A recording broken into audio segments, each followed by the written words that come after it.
guys, and welcome back to my channel. It's Vanessa here, and happy Sunday. Today's video is going to be all about this makeup look right here. For this look, I am using the Stunning Vibes palette by Morphe, and look at it, it's so gorgeous.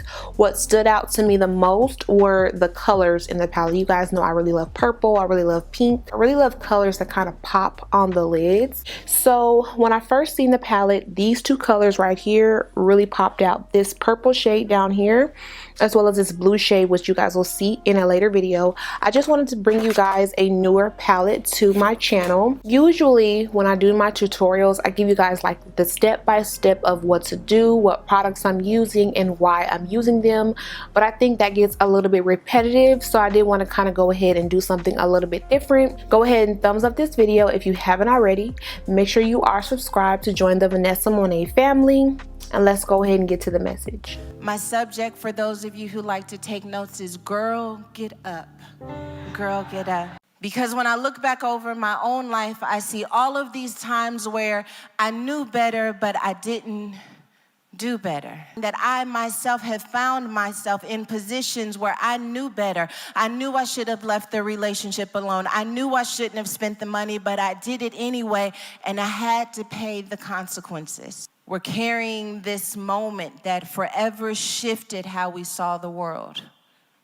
We're carrying this moment that forever changed our ability to be innocent and carefree because pain met us, and when pain met us, it changed us. Even though she's probably in the most broken moment in her life, the most shame-filled moment in her life, in the middle of those cracks, in the middle of that pain, there was this promise that God inserts that when it's all said and done, it may look like the enemy won this moment, but when everything is said and done, I'm going to give the woman a seed. And when she produces that seed, it's going to crush the head of the serpent. So never sleep on a woman who has a casket and a curse, because she also has a seed attached to her name.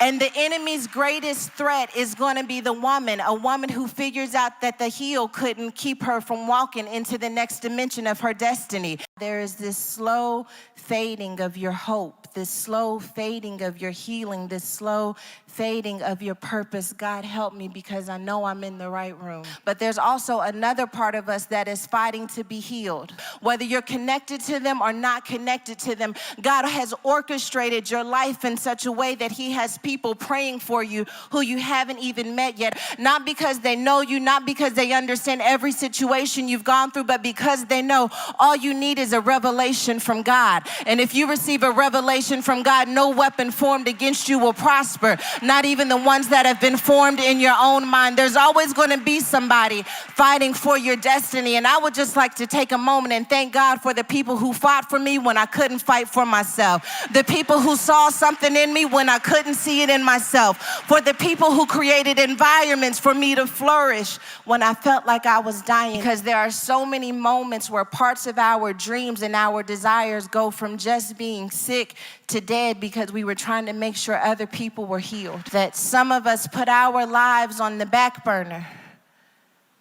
And it started off a dream that we would do eventually, and now we don't even know if we can even pull it off any longer. Our dreams have gone from sick to dead. There's always going to be another voice trying to convince you to not go after the healing that you need. There's always going to be another voice that tries to convince you that it's not going to work out the way that you want it to. But I came here to prophesy to somebody that voice that has been haunting you and taunting you and tormenting you. And I believe this for somebody. I don't know who you are, that's not even the voice that you own. That's a generational voice that talks your mother out of some things and talks your sister out of some things. But I hear God saying that voice is going to stop talking with you. That when you kill that voice, that it will be the last time it ever takes stage in your life ever again. I want to talk to some women who want to kill some things so that their daughters never have to do it again. I want to talk to some women who know what it's like to be crying themselves to sleep at night, but who have decided these will be the only tears that women cry who are connected to me. We're silencing the voices. No more talking me out of who God has called me to be. God, I prophesy over every woman who has a voice that haunts her and taunts her and convinces her that she doesn't have it, that voice is being sent to hell where it came from. God, we just bought a first-class ticket for hell, for every insecurity, for every fear, for every weapon that we formed with our own mistakes and past. We're sending it back where it came from. God, give her strength back. God, give her purpose back. God, give her creativity back.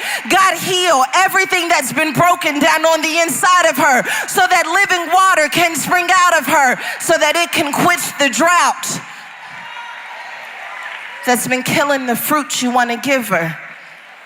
Sometimes we pray to God for things, but we really have more faith that it won't happen than we do that he will do it. The key to this next level is to stop diluting your prayer requests with fear and doubt and anxiety and insecurity. That the next dimension, the next access of what God wants to do in your life, in your marriage, in your career, in your ministry, has everything to do with you diluting it down to nothing but belief. I can't have any room for anything other than belief. You know what that means? That means that there may be some people who can't speak into your situation anymore because doubt is contagious and insecurities are contagious. And I want to challenge you to get connected with some people who only have room for belief. Girl, get up. Girl, you've been down too long. And it's time for you to get up again. I heard God saying that it's time for you to reach back past where pain met you. To reach back past where you started giving up on who God said you could be. And to grab that little girl who once believed that all things were possible. To grab that little girl who once believed that she literally could do anything as long as God was with her.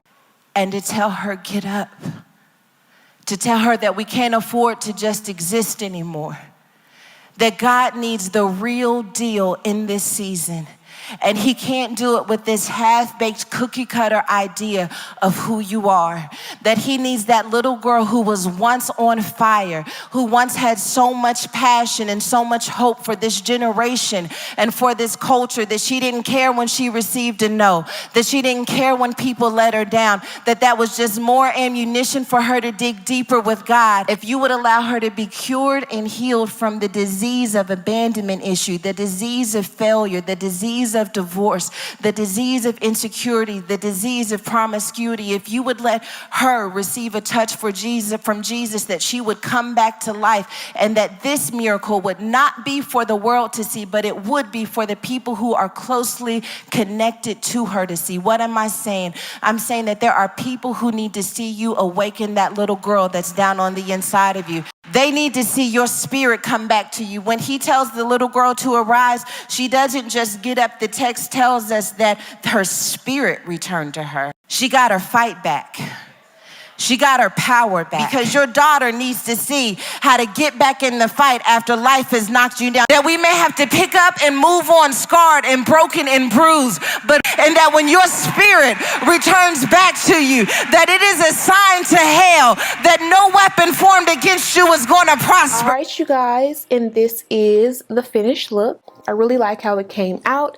As you guys can see, it's a new week, so it's a new hairstyle. I went ahead and gave myself this beautiful blonde ponytail. I really like it. It gives me something a little bit different. You guys really never seen me with color in my hair, unless it's like red or something like that, but I just wanted to try something new, and I'm really liking it. I was in Ulta shopping yesterday and I seen it. It's called a Stunning Vibes palette, and I was here for it. When I seen it, I was like, yes, this is super cute. I'm really loving it.